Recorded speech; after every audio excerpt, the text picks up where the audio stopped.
I'm the worst right now. Sometimes life does that.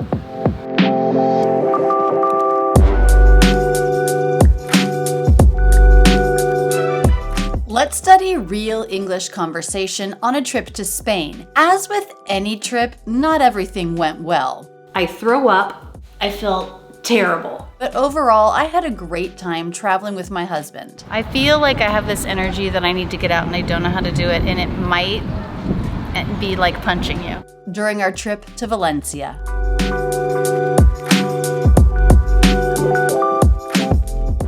Just gonna go walk up the tower. Is that what torre is? Yes. Yes. This trip is a good opportunity for me to practice some Spanish. Got 'em. Them and him sound the same when they're reduced. Got 'em could mean got him or got them. Notice how the words link together with the flap T. Got 'em. That's very smooth, very American. Got 'em. And don't worry, I'm not the only one who does this. Rainy day for this lunch, and just it was kind of random that we got him there, but yep. That's how y'all got to know each other. Met. But and I learned that you could actually negotiate with people. This one person offered me 3 cents, and I got him up to 3.5. I even knew at a 7-year-old age that I could actually get a fractional % of a cent. Climbed into this little tire, like on like a cattle guard grate, and was like hiding from the wind. And he was like, and he was still nursing when I got him. And so when I first got him, I was like trying to I just didn't know what to do. And we didn't obviously have dog food with us or anything. Okay, let's test your listening comprehension. I'm speaking pretty quickly here. What kind of a building is it? So the one with the flags is a government building? Yes, I think that's a residence of the governor of Valencia. Government. Said quickly, the first syllable is stressed. Government. Notice that the NT at the end, the T isn't released. Government. Government building. Didn't know Spain still had a king. All right, should we keep going? Wow. Steve, can you point to where you guys are? Más o menos. David said más o menos, more or less in English. Steve answered roughly. Roughly in this case means approximately. Roughly an hour, for example, or that's roughly the idea. Or you could describe something to someone and then say, this should give you a rough idea. Roughly an hour, roughly the idea. Maybe not exactly the same idea that I had, but close to it. This surface is pretty rough. Also, Steve said it's roughly $10 a day to rent a bike. Rough is the opposite of smooth. We already saw how roughly means approximately. It can also mean to do something with harshness. He roughly threw the dog in his crate. Rough, roughly. O-U-G-H, making as in butter plus F. Rough. It rhymes with the word stuff. The trip started out promising, and then I spent the last 24 hours in this bed. It all started yesterday morning. I woke up with a stomach ache. I had told my friend I would go to the gym with her and I wanted to go. So we went. We did a 30-minute abs class where I learned things like plank in Spanish is plancha. The whole time I had a stomach ache, but I didn't feel terrible. Then after the workout, I felt terrible. So my friend at this point was on a machine doing some cardio. Cardio is short for cardiovascular exercise, like running, biking, and so on. Anything that gets your heart rate up and isn't about strength training specifically. And I wasn't sure what to do. I couldn't tell what direction this was heading. So I just sat down on the gym floor, and then it became pretty clear that it was heading not in a good direction. So the guy who works there was about 20 feet away from me, and I said, por favor. I just yelled at him. Here I'm reducing him and linking into at with a flap T. This is just like got him from the beginning of the video. Adam. Yelled at him becomes yelled at him or yelled at him. And he came over to me and I said in Spanish, I was very proud of myself, could you please go get my friend Krista? I think I need to leave. So he went and got Krista, and Krista said, she came up to me. I'm sitting on the floor and she said I was white as a sheet. White as a sheet is what we say when someone looks very pale, like from being sick or from being shocked or scared about something. She was like, oh wow, okay, we're here. So they helped me up They get me out of the gym. I sit down on the sidewalk, and within about 5 seconds, I puke. I throw up, I vomit. Puke, throw up, vomit, all mean the same thing. Barf would be another way to say this, or upchuck. Yeah, that was embarrassing. The guy from the gym goes and gets me a Coke because he says I need some sugar. After I'm done throwing up, I move to a bench, and you know how after you throw up you start to feel great? I was so relieved that nausea had passed.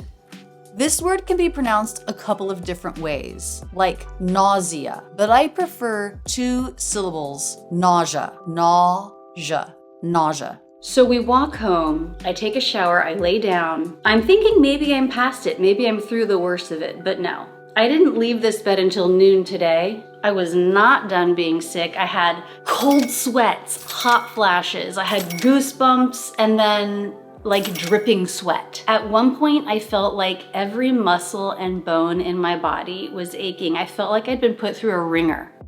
A wringer is an old tool used in doing laundry to dry clothes. Very old-fashioned, not used anymore, but this is what my body felt like it had been crushed, put through the wringer. We now use the phrase to put someone through the wringer as an idiom to mean to put someone through difficult challenges or experiences. I took Tums, I took Advil, I took Tylenol, I took everything I brought, and I woke up today feeling like $1 million.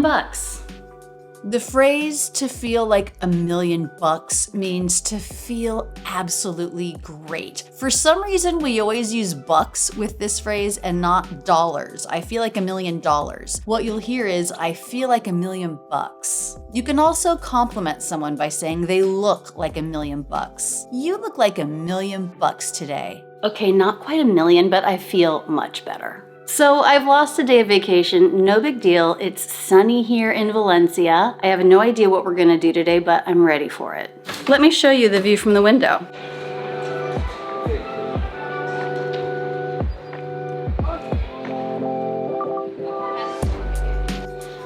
Perfect temperature, 70 degrees, full sun. It's gonna be a great day. Well, it was an okay day, but that night wasn't great. The next day, I went on a walk with David to try to improve my mood. How are you enjoying your vacation? It's terrific. What day is this, 4? Yeah. Yeah, it's been amazing.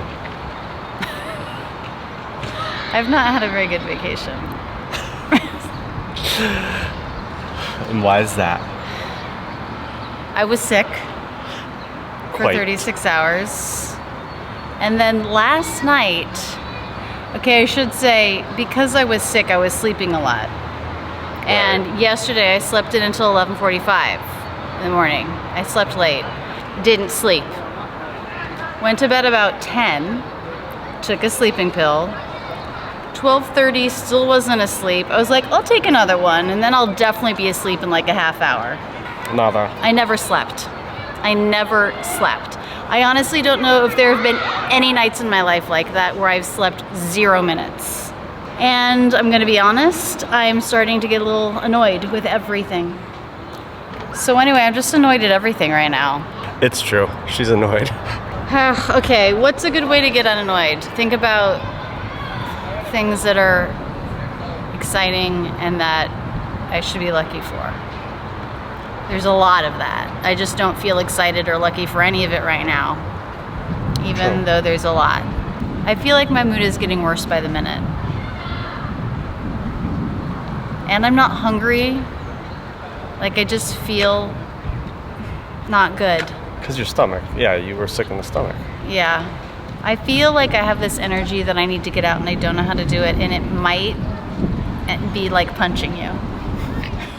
So David and I split up and read for a while, and usually being alone does help my mood, and this did some. But really the rest of the day was kind of a bust for me. If something's a bust, that means it didn't go well, didn't turn out as planned. Luckily, I did get a normal night of sleep that night. The next day, we went to Central Market to get some groceries for dinner.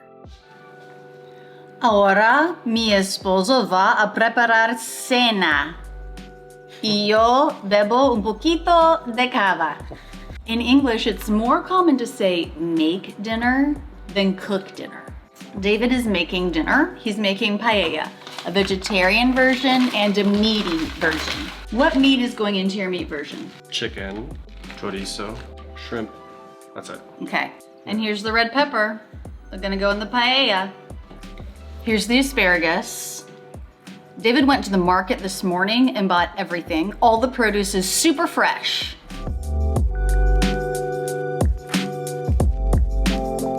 Okay, David finished. It looks exceptional. David, should I put lemon on either of these things, both of these things, or is it just for show? The paella. Yeah.